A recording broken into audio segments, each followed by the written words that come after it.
y después lo subo. Pues,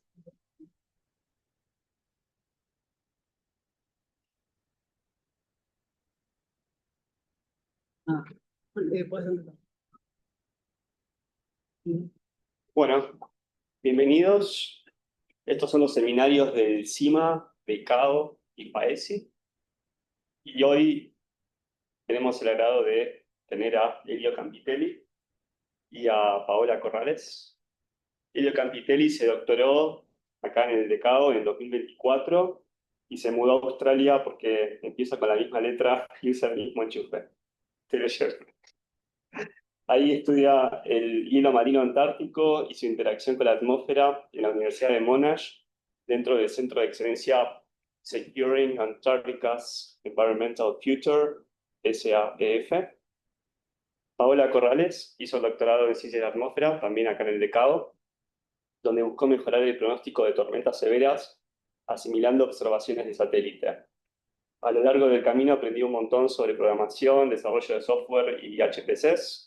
Por eso cuando se mudó a Australia se pasó al lado oscuro de los Research Software Engineers.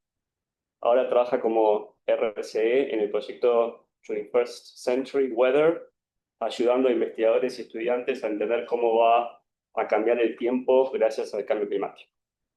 Así que empezamos con Elio, ¿no? Sí, es verdad. Este es el mismo enchufe. No se necesita renunciar. No necesitamos traer adaptadores. Necesitamos para conectar en Chile. Porque vale. Bueno, ¿qué tal? Qué bueno. Ahora que se cayó. ¿Qué pasó? Debe haber sido yo cuando desconecté. A volver. Sí, mi chiste arruinó.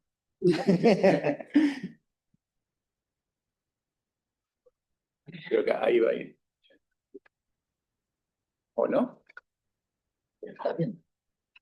Sí, quedó ahí. Sí, solo que acá. Lo paso a ustedes porque están. El Zoom, bebé. Ya hace un segundito. Ahí. Debería hacer eso.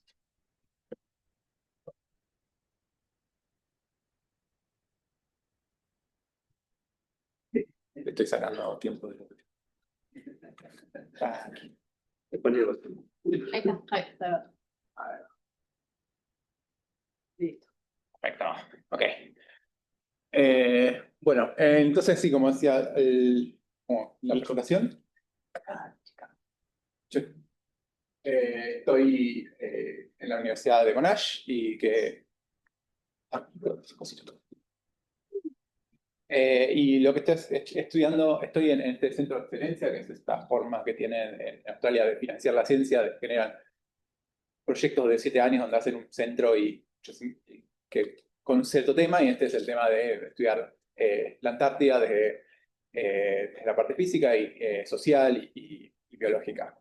Y yo estoy investigando el hielo marino. Estas son algunas fotos que saqué en un vuelo que hice, un vuelo turístico en realidad, pero que ligué de gratis porque fue como científica a bordo para responder preguntas de los turistas. Pero bueno, saqué fotitos. O sea, yo acá en el Decado siempre me interesó la parte de la Antártida y las altas altitudes, pero nunca hice nada de hielo marino. Entonces cuando llegué es como, ¿qué carajo es el hielo marino? Entonces, y yo lo estoy mirando mucho desde unas cosas desde la atmósfera. ¿No? En la comunidad de hielo marino tenés los que vienen del océano, los que vienen de la atmósfera, y obviamente los que vienen del océano dice todo lo importante es el océano, lo demás no importa, y los que venimos de la atmósfera decimos lo que importa es la atmósfera y el océano hasta ahí, no hace nada.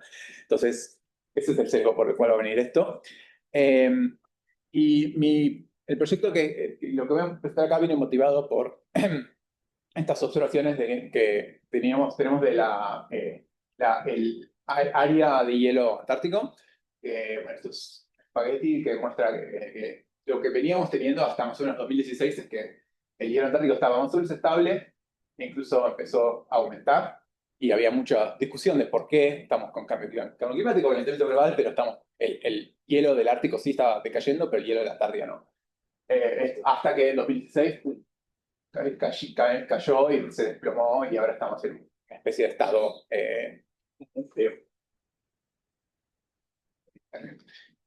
de anomalías negativas.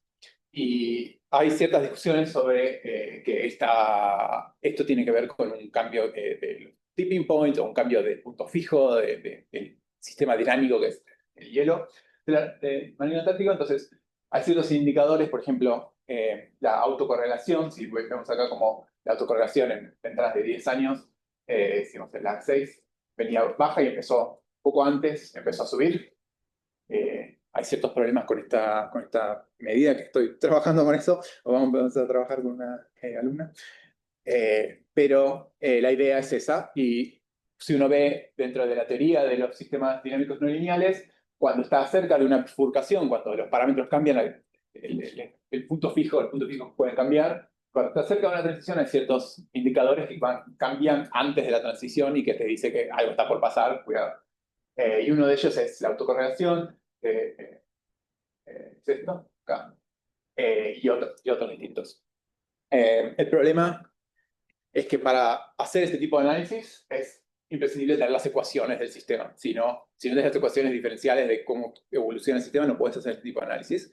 Y la realidad es que no tenemos eso para el hielo antártico, o la extensión del hielo antártico. O sea, tenemos modelos, pero no hay una ecuación parametrizada donde tengas parámetros y puedas buscar puntos fijos y todo eso. Y lo que pasa con el hielo marino es que es recontra complicado, y eso lo ves si volás arriba de hielo y hay distintos tipos de hielo. El hielo muy finito que está uno encima del otro, y los gruesos que se golpean y se chocan. O sea que hay cuestiones termodinámicas de que se derrite por abajo, por el océano, se derrite por arriba por la atmósfera, se rompe, se quiebra. Entonces es complicado y hay que hacer muchas simplificaciones. Hasta ahora, por lo que estoy viendo, los modelos simples que tenemos en general hablan de cómo cambia el espesor de un témpano de hielo bajo ciertas condiciones de temperatura del aire o del océano o lo que sea, ciertas las caracterizaciones de todo eso. El problema es que todo bien con el espesor de hielo, pero no tenemos prácticamente nada de observaciones de espesor de hielo. Lo que tenemos del espesor de hielo, de las observaciones de hielos, es la extensión de la concentración de hielo, que es qué porcentaje de cuadrado 25 kilómetros por 25 kilómetros está cubierto por hielo.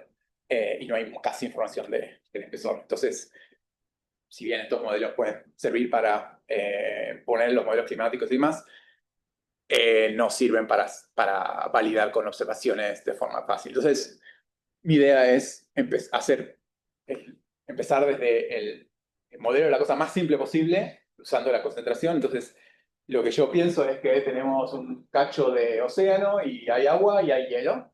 C es la concentración de hielo, el porcentaje de todo esto que está cubierto de hielo. El hielo tiene un espesor determinado, que es ignorado. Y la temperatura del océano va a estar a la temperatura de congelamiento, porque si hay un poco de hielo, significa que si está en equilibrio termodinámico, esto no puede estar más frío que la temperatura de congelamiento, que es menos 1.8 grados centígrados por agua salada. Y la atmósfera va a estar a una temperatura. Entonces va a haber un intercambio de temperatura, de flujos de calor entre la atmósfera y el océano, que la idea es que va a ser proporcional a la diferencia de temperatura y el área que no está cubierta por el hielo, porque el hielo lo que hace es que aísla esos flujos de calor. Y después entonces voy a suponer que el hielo crece o decrece según el signo de esto. Si el océano se enfría, el hielo crece y va a crecer en una cosa que es proporcional al flujo y a el área de hielo que no está, el área del agua que no tiene hielo, porque si está todo lleno de hielo, no puede crecer más hielo. Entonces eso tiene que ver con eso. Y si el flujo es positivo, va a ser proporcional a la cantidad de hielo que hay, porque si no hay nada de hielo, no se puede derretir nada de hielo, si hay mucho hielo, puede derretir mucho hielo. Entonces, esto es como el título dice, atado con alambre, es la cosa más simple y cavernícola que se me puede ocurrir. Y esto se ve así. Tenemos, acá es la concentración de hielo, estoy asumiendo una media mensual, y la temperatura del aire, y en colores el cambio. Azul es crece porque está frío, rojito es que decrece porque está caliente. Entonces, esto es lo que, como se ve esa ecuación, donde vemos que si ahí está más arriba del punto de congelamiento, va a haber derretimiento. Si no, hay congelamiento. Si hay poco hielo, va a haber mucho, se va a congelar muy rápido. Si hay mucho hielo, se congela muy lento. Y la idea es ver con observaciones, porque tenemos observación de concentraciones y tenemos observación de temperatura, o al menos el reanálisis, que acá no le gusta que le diga observaciones. Y podemos pitear esos datos y ver qué pasa, ¿no? Y siempre tener en cuenta que el hielo marino no es esta caricatura que pongo, sino que es una cosa mucho más complicada, y esto simplifica un montón de cosas, y las ignoras. Entonces lo que yo tengo es observaciones de concentraciones de hielo, reanálisis de temperatura, calculo la diferencia entre un mes y el siguiente, y entonces para cada celda tengo valores de concentración, temperatura y el cambio de la temperatura, y entonces lo voy a mapear a X y el color igual que tenía antes.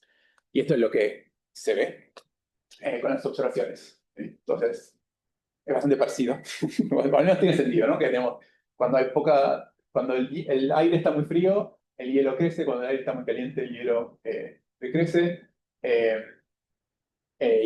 Y si hacemos un poco de unos promedios para ver mejor cómo funciona, no todos los puntos, sino celdas promedio, se ve que cuando hay mucho hielo, vemos que el crecimiento es menor que cuando hay poco hielo, cuando hay poco hielo, decrece, se derrite poco hielo, porque hay poco hielo. Cuando hay mucho hielo, parecería que se derrite poco hielo, que es lo que estaba prediciendo este modelo simple.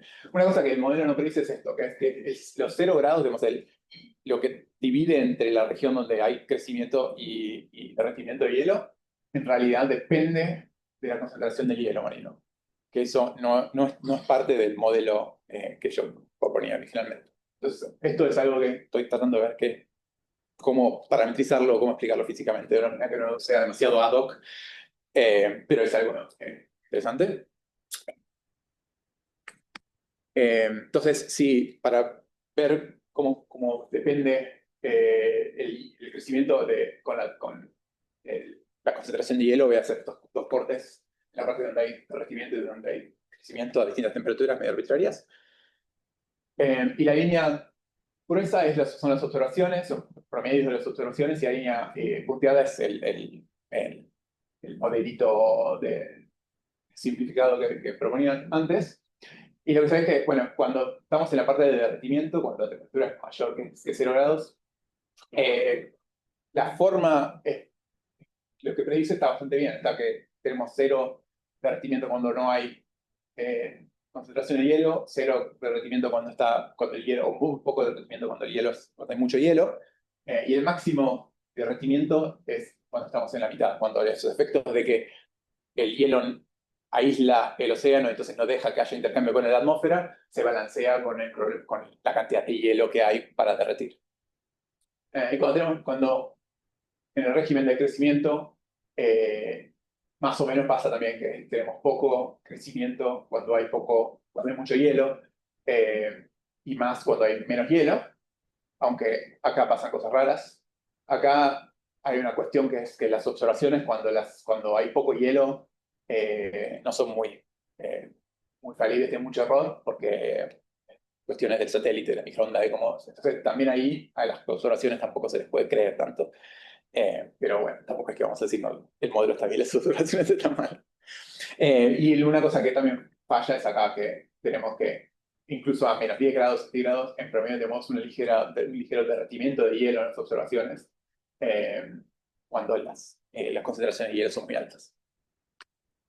Entonces lo que se puede hacer ahora con estos datos es fitear un modelo polinomial de grado 6, donde digamos, los polinomios ya no importan, no tienen interpretación física. Estoy fiteando una curva, una superficie a esto, con la idea de tener una ecuación que yo le tiro una particular concentración de hielo, le tiro una particular temperatura y me dice qué va a pasar al mes siguiente.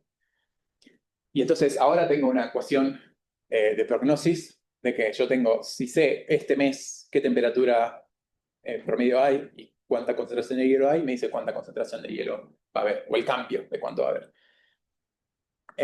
Y entonces lo que puedo hacer con esta ecuación es integrarla. Y esto es lo que tengo acá, esto es las anomalías de la extensión de hielo. Yo empiezo en 1983 con observaciones y fuerzo ese modelito, esa parametrización con las observaciones de temperatura de era y la dejo evolucionar. Y eso es el verdecito. En rojo son las observaciones y para comparar, en azul es un modelo del Access S2, que es el modelo de predicción estacional del Servicio Meteorológico de allá de Australia, que es otro modelo que en realidad lo puse ahí porque lo tenía a mano, estoy trabajando también con ese modelo. No es la mejor comparación porque es un modelo bastante malo en particular, pero aún así se ve que el modelito este en verde sigue las observaciones bastante bien, incluso muestra toda la evolución a largo plazo del incremento y el colapso. Hay un poco de acá que probablemente tiene que ver con la persistencia del hielo, pero en ningún momento estoy mirando observaciones en este modelito. El verde es el de juguete, ese. Sí. E incluso tiene ciertos eventos acá, estos picos, que se parecen también al modelo que no es tan bueno. No tengo acá los numeritos, pero la correlación y en correlación y en error cuadrático medio en la extensión es mejor el modelo mío que el Access S2, que es acoplado y que cuesta horas y horas de cómputo en no sé cuántos núcleos. Y esto me corrió en 2 minutos en mi computadora. Este es un par de evaluaciones más. Este es el sesgo. Entonces, comparando este modelito de juguete con el modelo todo acoplado. Y lo que es interesante es que en febrero, en verano, tiene muy parecido el sesgo. Y sabemos qué cosas están mal en este modelo. Sabemos que hay todas las cosas que este modelo ignora. Y entonces, en principio, esas cosas, podemos decir, eso probablemente tiene que ver con este sesgo. Acá en el giro de Weddell, están pasando cosas que el modelo simplificado claramente no tiene en cuenta. Pero es el mismo sesgo parecido que tiene el Access S2, que a pesar de que tiene toda la cosa acoplada. Entonces, entender este modelito, lo que falta con este modelito, capaz ayuda a entender por qué este modelo anda mal. Y en cuanto a correlación también, bastante parecido, incluso hasta cuando es el máximo de hielo en septiembre, casi que la correlación es más alta. Lo que tiene muy malo es la variabilidad en cuanto a punto de las concentraciones, que de nuevo no es súper sorprendente porque de nuevo no tiene en cuenta muchísimos efectos. La variabilidad de la concentración de hielo es muchísimo más baja en el modelo que en las observaciones. Pero, lo cual, digamos, la variabilidad en la extensión, que esto es como la suma de todo eso, es parecida. O sea que ahí hay muchísima compensación en lo que es en las observaciones. O sea que aún cuando tenemos mucha variabilidad, seguramente acá cuando tenemos acá positivo, en el otro tenemos negativo, y entonces cuando sumamos todo se compensa.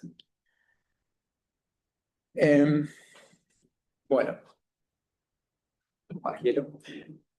Entonces, una de las cosas que estoy tratando de ver es aplicar aplicar este framework, esta forma de ver la evolución de hielo, la dinámica del hielo marino, en ver cómo los modelos de CMIP 6 capturan esto. Porque los modelos de CMIP 6, en cuanto al hielo antártico, son bastante malos,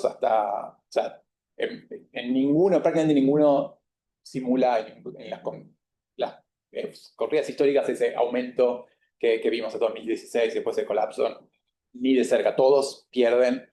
Algunos, incluso en la climatología, algunos prácticamente no tienen hielo, otros tienen mucho, son bastante malos. Entonces, la idea es ver si podemos usar esta métrica o esta ecuación, si la aplicamos a distintos modelos, si en la medida en que son muy distintos que las observaciones, son peores en otras métricas. Y por ahora esto es muy preliminar, entonces lo único que tengo es para mostrar estos mismos gráficos para los corrientes cachos de la histórica, 1850-1883, y después otra parte, porque la idea es que esta imagen tiene que ser como una característica del sistema, no tiene que depender de si el hielo está subiendo, está aumentando o está disminuyendo.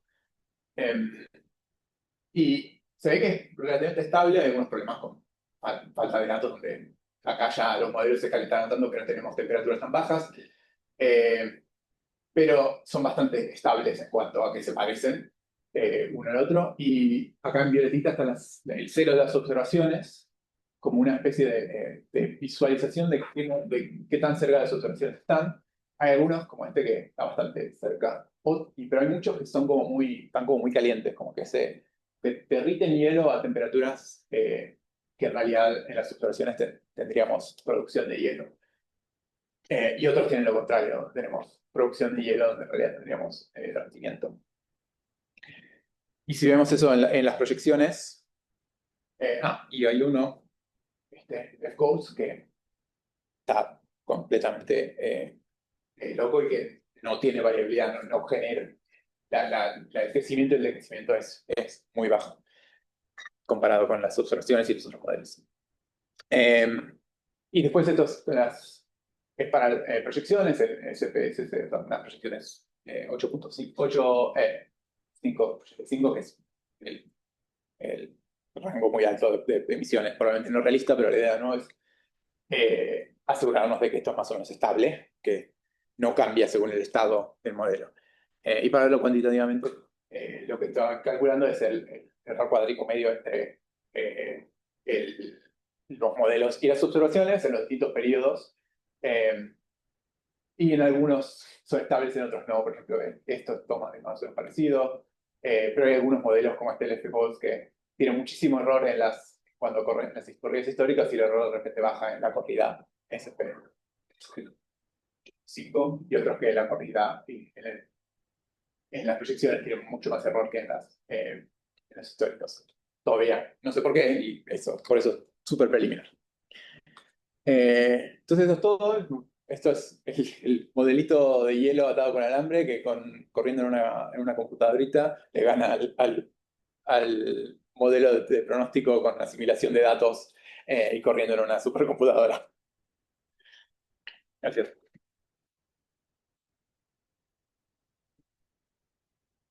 A ver, cambiamos. Eso te voy a apuntar, ¿qué prefieren? Preguntas sobre Ok. sí.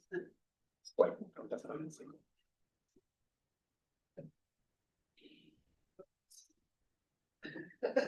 Preguntas críticas. No, yo por ahí como llegué tarde me perdí el principio, pero ¿esto ya está publicado? No, todavía. Todavía no. Y piensan mandarlo pronto. Está buenísimo, no, es genial. Y la otra cuestión es si había ya modelos atados con alambres o toy models de esto en la literatura, o si ustedes son de alguna manera los que primero hacen este intento de modelización sencilla y... no por la pregunta tonta de la competencia. No. Pero Lo que yo encontré hay modelos simplificados, pero que siempre trabajan con el espesor de hielo. Porque eso no. trabajas con un témpano, digamos, y ves cómo crece y decrece, y porque digamos, con el crecimiento tenés el perfil de temperatura que asumís más o menos lineal, y entonces eso te da los flujos y demás. Pero lo que sí al principio es que no tenemos observaciones de espesor. Entonces, después tenés esto y decís, ok, ¿qué tan bueno es esto? Es difícil evaluar. Difícil evaluarlo, claro. Claro. Y además que las observaciones, digamos, esta observación que tenemos del crecimiento, del decrecimiento, todo esto es sobre extensión. Y la extensión no tiene que ver con el espesor, tiene que ver con el área, con la concentración. Entonces, si querés de alguna manera ver esta cosa, tenés que modelar la concentración y no el espesor. Claro, está bien. En todo caso, esto sería como un modelado complementario, una cosa así. Sí, hay algunos modelos que tratan de como que parametrizan. Hay uno que parametriza como la distribución de espesores en función de la concentración, que tengo que verlo y tratar de entenderlo cómo se puede meter con esto. Pero sí, no sé, nunca encontré algo. encontrado algo así. Lo cual me parece muy sospechoso porque es demasiado fácil y boludo. No, pero es que pasa que la física primaria la estás capturando, entonces por eso también, Sí. o sea, está bueno que funcione y en general estos modelos súper básicos después sirven de referencia para entender Sí. y para interpretar esos modelos donde hay tantas ecuaciones que perdés la posibilidad de interpretar, así que Sí. está buenísimo. Y la otra cosa que te quería comentar, por ahí ya se conocen, pero no sé, yo lo descubrí hace poco, hay un chico del departamento de matemáticas, Facundo Sapienza, que ahora va a dar un curso y tiene algunos papers en glaciología. Yo lo voy a encontrar mañana porque lo descubrí. Y no, y pensé por ahí se conoce, ¿no? No, ni idea. No. No, bueno. Mándame el. No, por ahí estaría bueno generar algún encuentro. Sí, si querés mandarme un mail Sí, con sí, el sí. contacto, estaría bueno. Acá tenemos, No vi para atrás. tenemos también una pregunta en el Zoom. Así que, Dale con el Zoom y después voy yo. Birna pregunta, mi pregunta dice, si este modelo se puede acoplar a un modelo climático y si piensan hacer eso. Se podría, o sea, porque esto es como una parametrización simple, entonces si querés correr un modelo climático y no querés gastar un cómputo en un modelo complicado del hielo, podés meterle esto. No pensé en eso porque nada, no sé, no sabría. El tema de acoplarlo siempre es un tema, así que no lo pensé hacerlo, pero es algo que se puede hacer. Si tienes ganas de ver dónde podemos colaborar. Elio, consulta. Te focalizás en temperatura porque entiendo que es en el modelo simple lo que más gobierna cuestiones de extensión de hielo.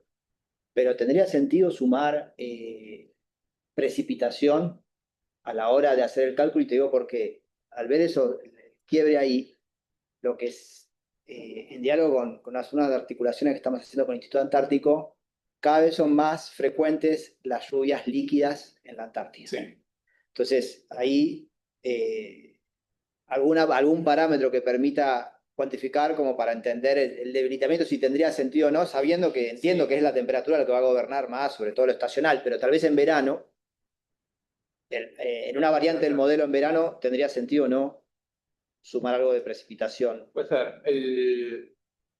O sea, imagino que haya más precipitación líquida tiene que ver con aumento de temperatura, entonces, pero hay que ver si es Puede la cambiar misma la cantidad de precipitación total es la misma, pero cambio de líquido a sólido, de sólido a líquido, más de sólido a líquido. Entiendo que la precipitación no es súper importante en el crecimiento del hielo, en especial en la Antártida, donde no hay muchas, aunque esto está cambiando, no hay muchas, los melt ponds, que son lagunas sobre el hielo, que eso genera que absorban más energía del sol y entonces derritar más. Eso pasa en el Ártico, pero no tanto en la Antártida. Entonces, entiendo que es una cosa menor. El tema de agregar cualquier variable a esto, que también yo pensé, agregamos viento, porque eso es algo que es súper recontra, eso es muy importante. El problema es que agregar una variable más implica necesitar las observaciones, entonces precipitación, observaciones de precipitación en el océano del sur, no hay mucho, e implica o usarlo como forzante o tener alguna variable, una ecuación prognóstica de esa otra variable. Entonces, si tengo el viento, eso va a ser otro input distinto. Entonces, digamos, hay que elegir bien qué variable querés poner para tener los menores problemas de conseguir observaciones y complejidad de tu modelo y el mayor impacto en mejorar y en encontrar las dinámicas que te interesan. Yo creo que lo más importante para esto sería el viento para tener el transporte. Y el problema con el viento es además que te convierte este problema que hasta ahora es célula por célula, te lo convierte, entonces ecuaciones diferenciales ordinarias, ahora tenés transporte, entonces es un problema de ecuaciones diferenciales parciales, lo cual es muchísimo más hincha pelota.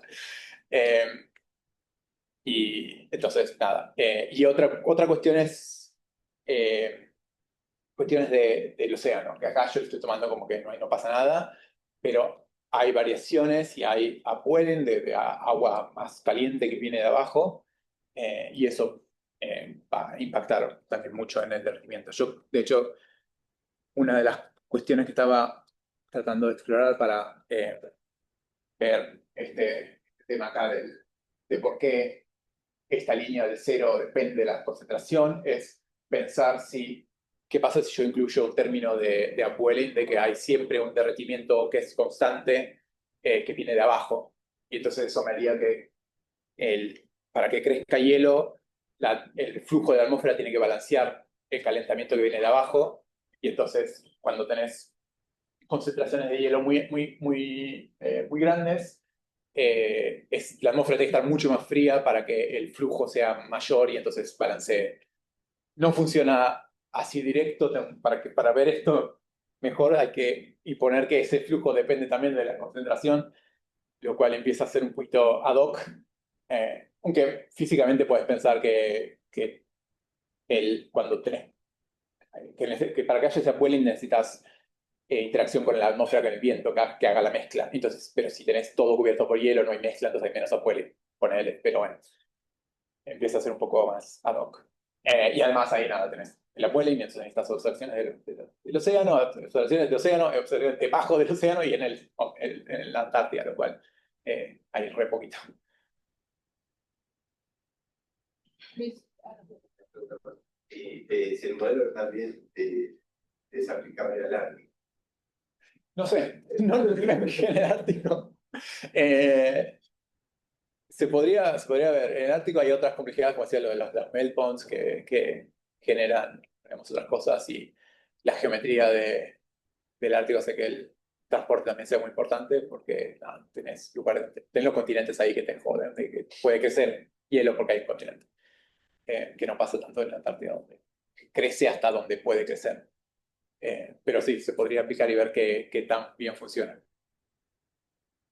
última pregunta acá del Zoom y después Luis también. Luis también. Bueno, Marisol dice, sumado a lo que dice Fede, no sé si los modelos de hielo pueden darte una idea de qué variable está contribuyendo al espesor para confrontar con tu modelo, para comparar mejor la contribución de la temperatura en tu modelo respecto a otros, porque también es cierto que muchas veces agregar complejidad al modelo no redunda en menos errores, pero es importante entender si tu representación es correcta. Bueno, sí, no sé. Bueno, un poco es digamos, el espíritu de ver los modelos de CMIP, donde ahí ya tengo todas. Ahí ya, de hecho, en la medida que puedo trabajar con modelos, puedo tener todas las observaciones que se me encanten. Y ahí podría ver, bueno, si agrego esta observación, yo tengo la verdad del modelo y ver cuánto mejora, y si mejora mucho, entonces, para lo importante para agregar en el mundo real. No, bueno, sí. Última pregunta de Luis y vamos con Bueno, ya sabéis por qué pasa eso, a partir de porque cae tanto cielo. Bueno, depende de qué lo preguntes. Si le preguntas a los oceanógrafos, te dicen. Justo ese año fue particular, porque lo vimos en otras variables, que también el trabajo de Marisol con Carolina, que hubo una conjunción de SAM positivo con ENSO positivo bastante importante. No hay, en el registro no vimos otros casos que tuvieran, o sea, las dos fase positiva y un ENSO intenso. Y ves variabilidad, o sea, siempre el 2016 es un año clave que pasó algo. Sí. En la temperatura, en el dióxido de carbono. Bueno, sí, eso es lo que te dicen la gente de la atmósfera. Si le preguntas a la gente de océano, te habla del calor de la subsuperficie que empezó a subir el calor, y que eso hizo que hubiera más derretimiento y menos estratificación y demás.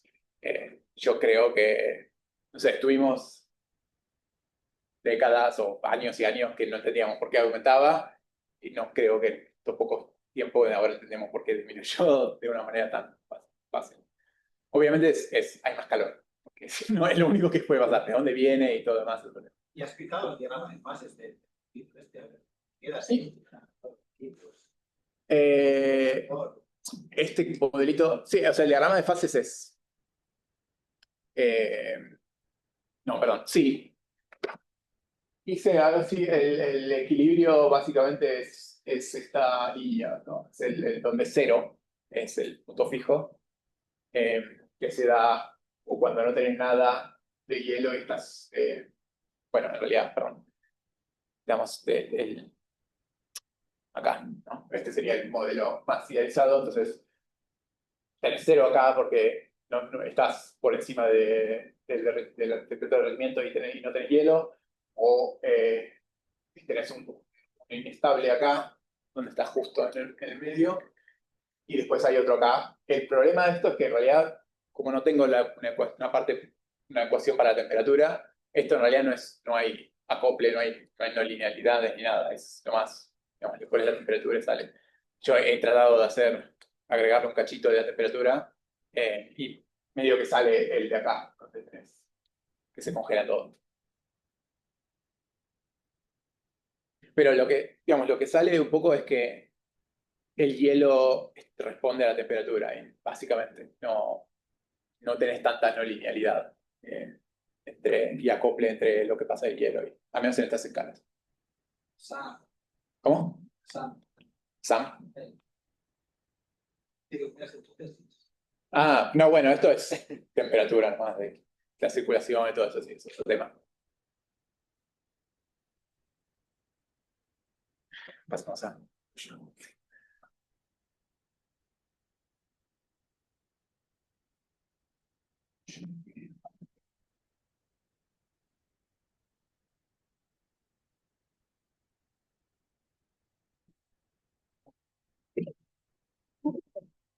Así ves la...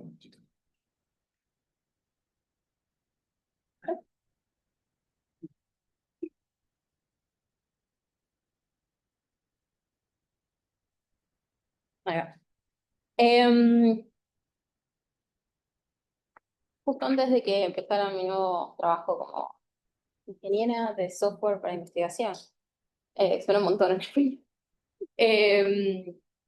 Estuve como investigadora y tenía 2 meses antes de arrancar lo nuevo, entonces se me ocurrió, bueno, charlando con gente, terminé haciendo un pequeño proyecto en esos 2 meses y hay un mini paper que espero poder mandar en el próximo mes. Y la idea justamente tiene que ver con ver cómo cambia o cómo podría cambiar la frecuencia de frentes fríos en un contexto de cambio climático. Entonces, obviamente todos ya saben lo que es un frente frío. Esta es el nefoanálisis del martes. Qué bueno que llegó ese frente, pero hay acá una pequeña definición porque lo que más me interesa, si bien lo que a veces más afecta son las ráfagas, las tormentas fuertes, lo que más me interesa en este contexto es las caídas de temperatura. Y para poder entender si va a haber cambios en la frecuencia de frentes en el futuro, primero hay que poder identificarlos.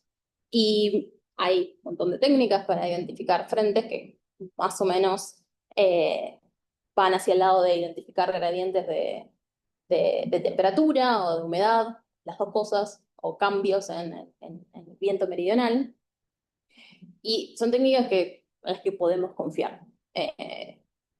Un problema, tal vez, es que esas técnicas suelen requerir que los datos estén grillados, que sea la salida de un modelo, un reanálisis, que no son observaciones. Y no los podemos usar con observaciones de estaciones meteorológicas. Y si bien cada vez hay más capacidad de cómputo, también esos set de datos son cada vez más grandes, entonces sigue siendo costoso a veces aplicar estas técnicas de identificación de modelos. Entonces, Michael Reader hace un par de años se le ocurrió tratar de identificar frentes mirando cambios cambios en la temperatura cerca de la superficie, de un día para el otro. Y de vuelta, este modelo simple, casi que en la temática de hoy lo atamos con alambre, es fácil de aplicar. Y sirve tanto para datos grillados como para datos de estaciones meteorológicas. El problema tal vez es que, entre otros, que ya les voy a ir contando, pero no va a ser fácil detectar frentes tal vez débiles o que son muy estacionarios. Entonces, hace 2 años Michael King sacó este paper en base a esta metodología de Reader, donde evalúa si esta identificación de frentes es más o menos utilizable o no. Y en particular le aplico a la temperatura máxima. Entonces, un cambio, una caída de temperatura asociada a un frente frío va a ser cuando la temperatura máxima del día siguiente es al menos 10 grados menor a la temperatura máxima del día anterior. Y en este paper lo compara con distintos índices, en este caso este es el de Solman, es el índice de actividad frontal. Y amarillo significa que las dos cosas coinciden. Y más o menos, en muchos casos, coinciden bastante. Con lo cual, le da un poco de confianza a este método de mirar caídas de temperatura de un día para el otro. Y algo muy interesante es que también es robusto a cambios en la resolución del modelo. Lo que hicieron en este caso es agarrar el A5, que tiene una resolución de 0,25 grados, regrillarlo a resoluciones cada vez más gruesas, y hasta más o menos 2 grados, 200 kilómetros, anda bien.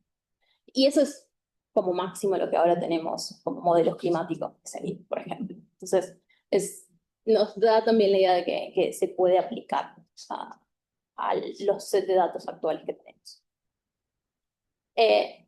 Idealmente, obviamente, esta idea, esta metodología la pensaron para trabajarla con estaciones meteorológicas y poder mirar a veces series de datos muy largas de hace 100 años y ver cómo eso fue cambiando a lo largo del tiempo.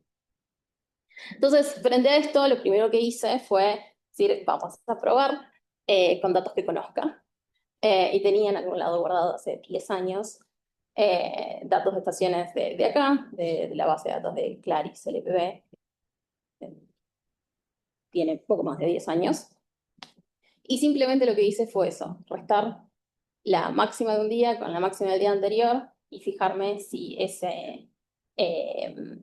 diferencia era mayor a menos 10 grados.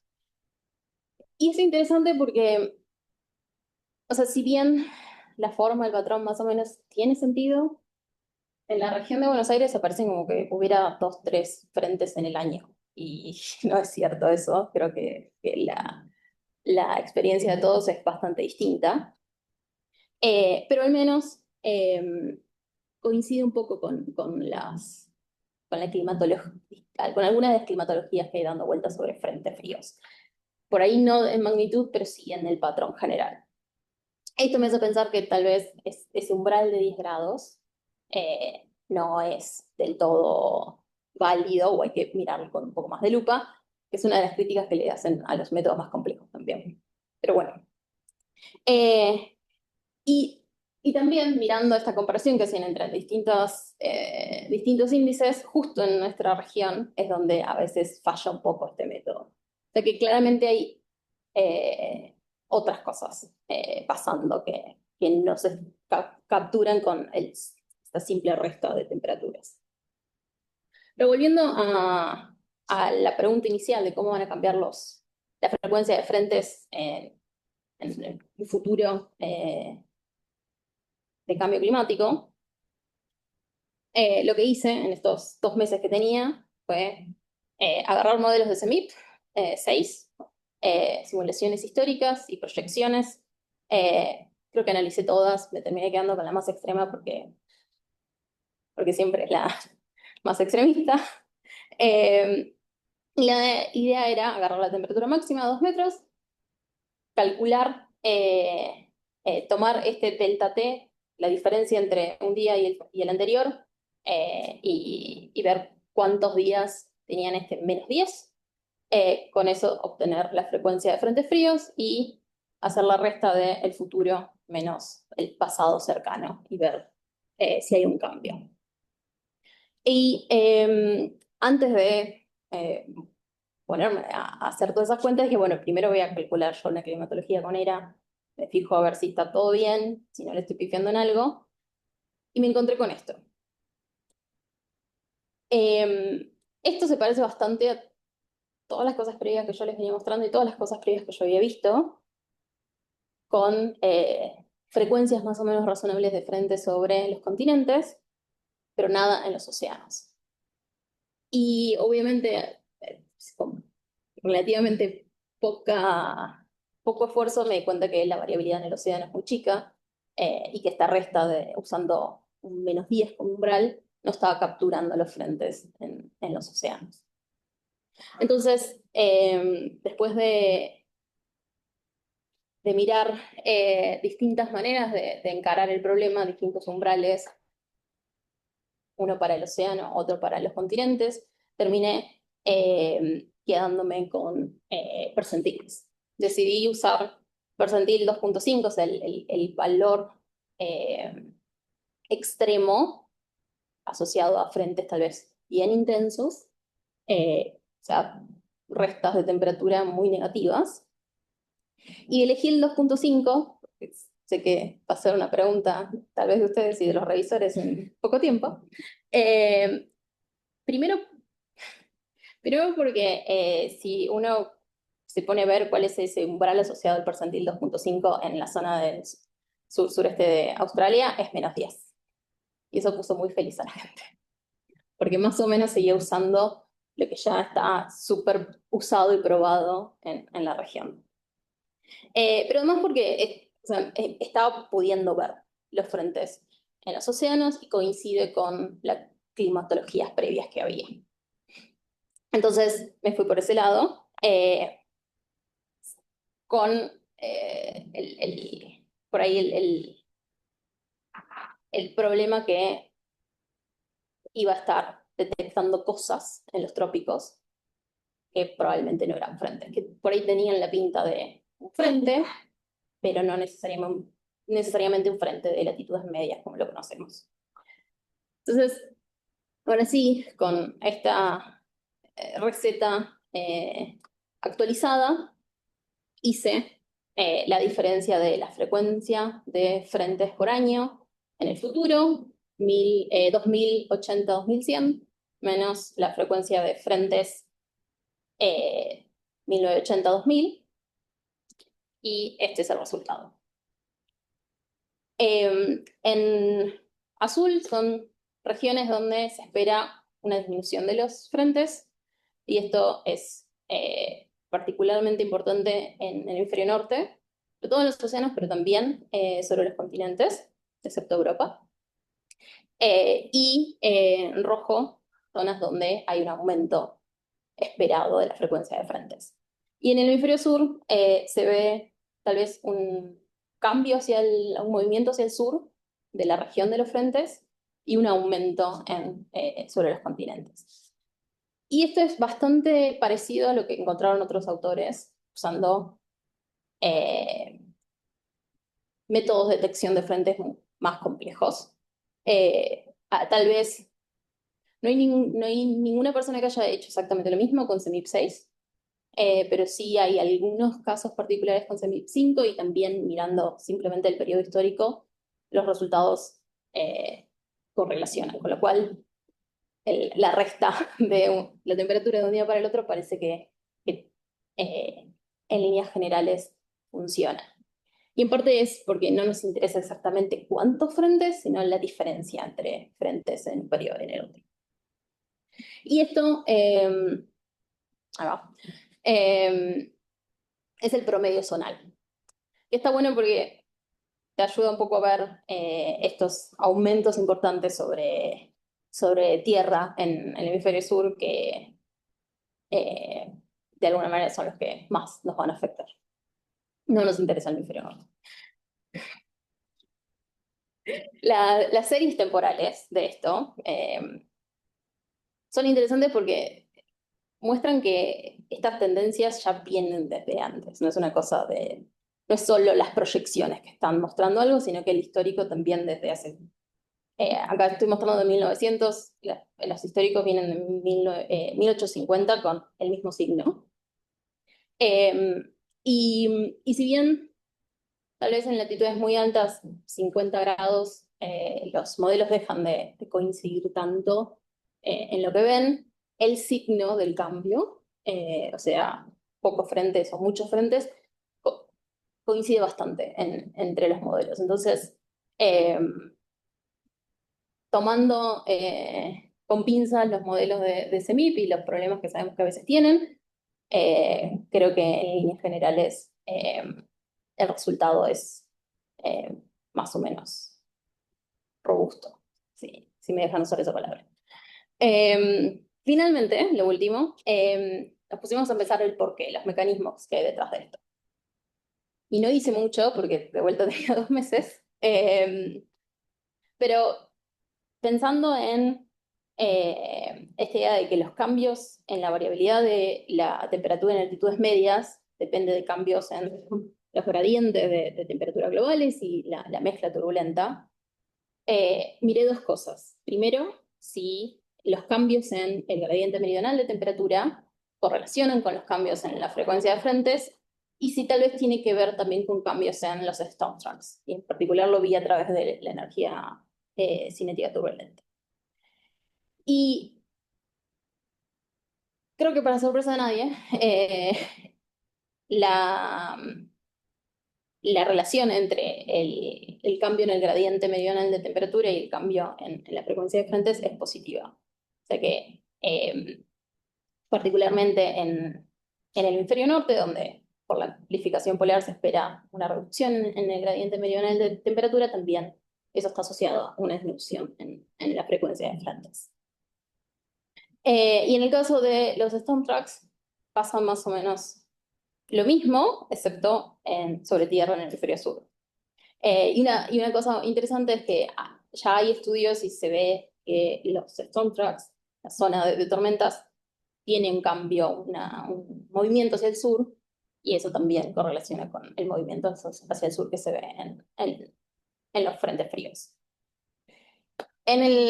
Sobre tierra en el hemisferio sur, no estoy muy segura qué es lo que está pasando.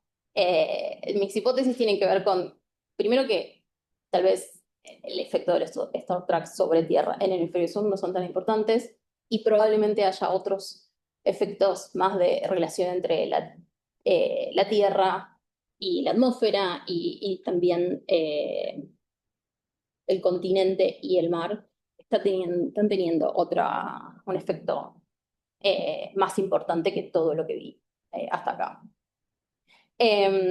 Y no voy a repetir todo lo que dije recién porque lo acaban de escuchar.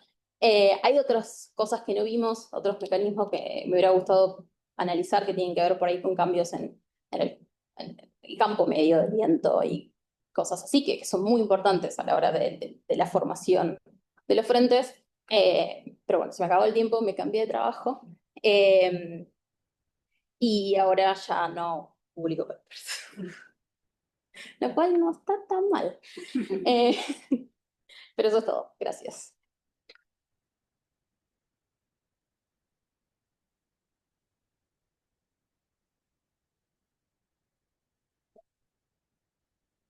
No entendí muy bien lo de los storm tracks, porque mirad el mapa que mostrabas el directo de Frentes.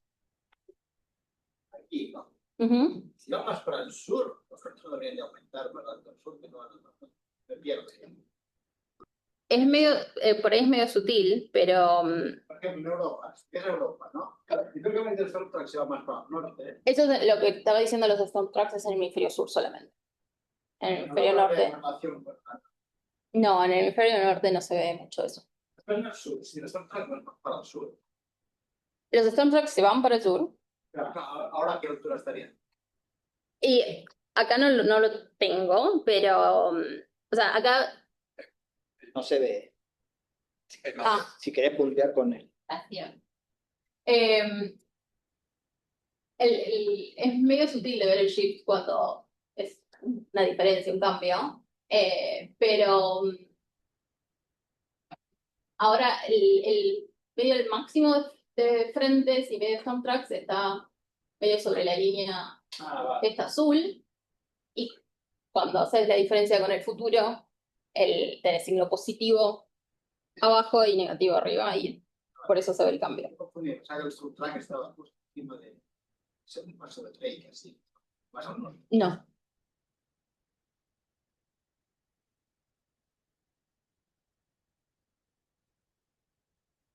El incremento en los trópicos, ¿qué es? Porque El tema con los trópicos es que no son frentes.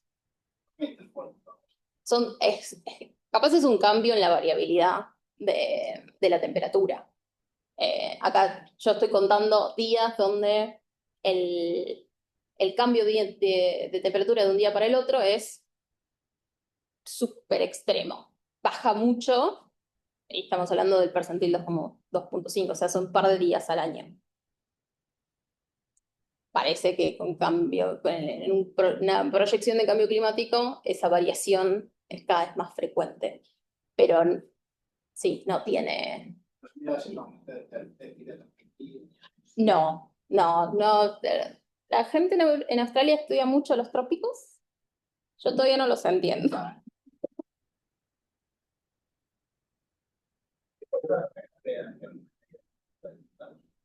Sí, y hay frentes, dependiendo en qué longitud te pares, hay frentes que llegan bastante hacia los trópicos, ya capaz con características un poco distintas, pero llegan cosas. Entonces, sí, hay medio un poco de todo. Yo hubiera puesto una franja gris para no mostrar eso, pero Michael Reeder, que es otro de los autores, estaba muy interesado en igual argumentar que en los trópicos pasan cosas, entonces quedó. No, porque pasa un huracán, ¿no? El huracán es caliente. Y al revés, pasa un terminal. Claro. Y después Sí, y creo que algo que estaba en las conclusiones y no lo dije, a nivel global esto parece andar. No sé si a nivel regional, fuera de Australia, lo podemos usar así como -10 y está buenísimo. Creo que hay que mirar un poco más los procesos locales para ver si hay algún valor que capture los frentes fríos en la región. O sea, el frente del martes, la temperatura máxima de un día para el otro no bajó de los 5 grados, creo. Entonces, ahí está, hay un frente que se sintió un montón y que esto no lo hubiera contado si hubiéramos usado el -10. Sí, usando el percentil, sí, ahí sí. El percentil es para cada lugar. Claro, el percentil es para cada punto de grilla y cada modelo y cada modelo. exactamente. ¿Sabés cuál sería el percentil para acá?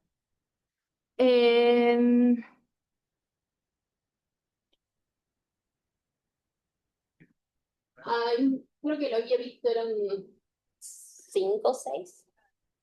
Sí, Por favor. claro. Pero sí. Pero bueno, también está... el uso de percentiles también es medio problemático en un contexto de cambio climático. ¿Qué periodo calculas el percentil? Así que bueno. Pero bueno. Pau, ¿y probaron hacer análisis distinguiendo verano, semestre cálido, semestre frío? ¿Tiene sentido, al menos para tiempo presente, para confiarle? Porque me imagino que cambia. O sea, ¿Podría cambiar algo en...? no, está buena esa pregunta. Hice muy poco de eso, porque en realidad, en el fondo lo que estoy mostrando son frentes fríos en el verano.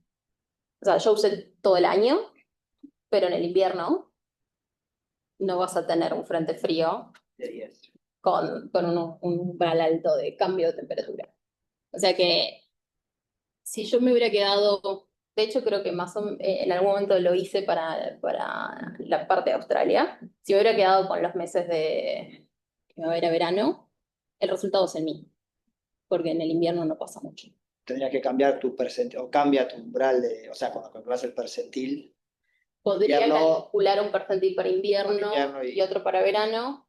La pregunta ahí es si tiene sentido detectar esas cosas en el invierno. Si es un proceso que es interesante o no. Pero podría ser. En la ola polar, ¿no? Pero estás en invierno y en la ola polar. Sí, puede ser. No, como fuente pensando precipitación, que uno ve tendencias negativas en invierno, al menos en Sudamérica, en alguna parte, saber si es que cae la cantidad de frentes en invierno, Bueno. siendo el frente un factor de generación de lluvia en invierno. Claro, una cosa que intenté un poquito antes de irme para este lado era relacionar un poco más frentes intensos, eso era particularmente en Australia, frentes muy intensos con precipitación. y no vi mucha correlación. La lluvia en Australia es rarísima, por lo menos en Melbourne, y lamentablemente no tenemos tormentas de verdad. Entonces, Bueno, pero acá sí. espero que me dejen entrar en un mes de vuelta. Acá no gobiernan. Acá sí. Claro, exacto. Entonces, sí, yo iba como medio con la perspectiva de acá y las cosas que yo pensaba no Es se un poquito sostenían. más tropical toda Australia, ¿no? Digo, está todo más al norte No, que Sudamérica. bueno, depende. nosotros. O sea, Melbourne está más al sur que Buenos Aires, que es donde yo estaba mirando. Y sí, después tenés toda la zona, toda la parte tropical que de vuelta se estudian un montón, pero son procesos a veces muy distintos a lo que estamos acostumbrados. En la lógica monzónica, digamos. Sí, tenés el monzón también. Y sí, es otra carrera. Tenemos que dar meteorología tropical No, podría ser De cabo. recontra interesante. alguna vez. Yo me quedo con las tormentas. Latitudes medias. Pero bueno, sí. Pero bueno. Ese fue mi final de. Es lo que te escuché. Me extraña que no haya una continuidad en la cantidad de frentes. Por ejemplo, ves, la costa sur de Australia tiene una gran cantidad de frentes. Este es el cambio, ¿no? Sí, este es el valor del, valor es el del percentil. Hay esta climatología, Claro, está bien, entonces. y esta es una climatología medio viejona, pero con índices que buscan. No, perdón, yo me he equivocado. No buscaba Ok. que había continuidad en la cantidad de frentes en puntos continuos. Ah, Si al lado de un puente, frentes antes o después de tenéis que verlo. o sea, Se mueren ahí. claro, no, bueno, eso es una de las cosas cuando estaba mirando cómo resolver este problema de continente versus océano. En algún momento dije, bueno, uso el -10 para el continente porque es lo que usan acá y parece que funciona en Australia al menos. Y empecé a mirar qué valor fijo podía usar para los océanos. Y uno de los problemas es que queda una discontinuidad entre el continente y después el océano, y eso no tiene mucho sentido. El percentil resuelve un poquito eso. Sí. La temperatura de la oceana cambiaría. La temperatura de rocío. No lo sé. Ahí tienes que tienes problemas que el mar es más húmedo. Claro. Sí. Pero bueno. Y es interesante porque tendemos a entrenar modelos con GPUs durante semanas para conseguir resultados y haciendo una resta de temperaturas digo algo más o menos razonable. Bueno, me parece simpático. Bueno. Bueno. Agradecemos otra vez a Paola.